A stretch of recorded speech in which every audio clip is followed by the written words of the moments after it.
One of New York's most infamous criminal mysteries, Midtown Jane Doe. A year ago, the NYPD identified her using new DNA technology linked shockingly to a 9/11 victim.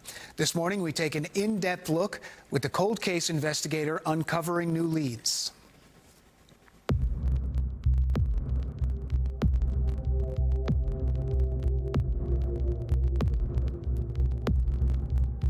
It's horrific. For anyone to end up that way, God only knows, and hopefully, our investigation through all these years, decades, leading up to this, will find out, the person that did it and why they did it.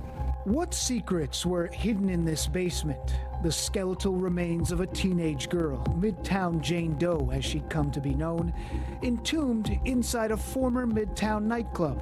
For decades, her identity was a mystery. Now, with advances in forensics, NYPD detectives identified her through genealogical technology and, stunningly, a DNA sample from a 9/11 victim. But who was Patricia Kathleen McGlone?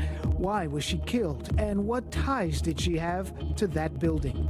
We're sitting down with NYPD cold case investigator Detective Ryan Glas, following a trail of evidence taking us back to that day, February 10th, 2003. A construction crew making a horrifying discovery in the basement at 301 West 46th Street. So this is a concrete slab that's in the basement of this building. At this point, what condition is this building in? Is this like a dilapidated building? I mean, this is pretty much in Midtown. Yeah, it was West 46th Street between 8th and 9th Avenue, and yeah, dilapidated to say the least. So, cement, cinder blocks, boarded up the windows up there. Not many, maybe I think one or two people lived in the building at the time, from what the case read. So not much to go on. So somebody had wanted to come in, and they were going to do some renovations. They were going to fix some things up. And these crews look and they see it looks out of place. I mean, is that what this concrete slab, is that why they kind of went to go take a look at it in the first place?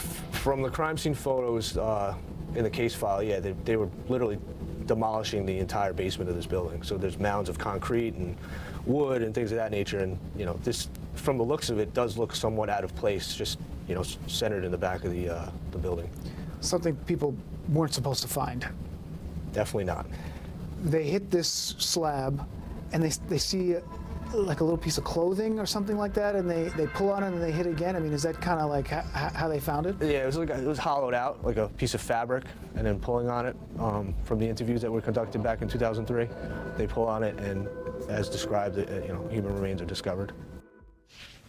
And we're just scratching the surface of this interview here. For the full conversation with Detective Glas, stay tuned to all our digital platforms, YouTube, Fox Local, and of course our website, going live very shortly.